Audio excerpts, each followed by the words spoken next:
نه با عشقمون زندگی کردیم نه با زندگیش کردیم. چقدر بی کسی کشیدیم لای همه کسا.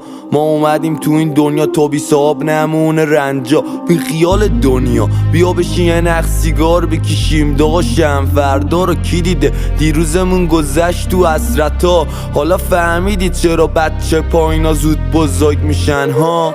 تو جوونی پیر میشن. تقصیر اکیه؟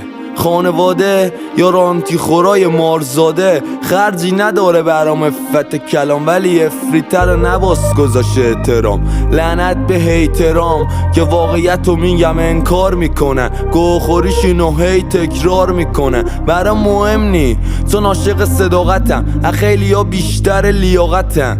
حتی کچ کنی قیافتم باز من ادامه دارم. واقعیت تلخه ولی باید گفت واقعیت رو، چون من عاشق تلخیم. خب فل به 2-0-2-1 غرب رپ.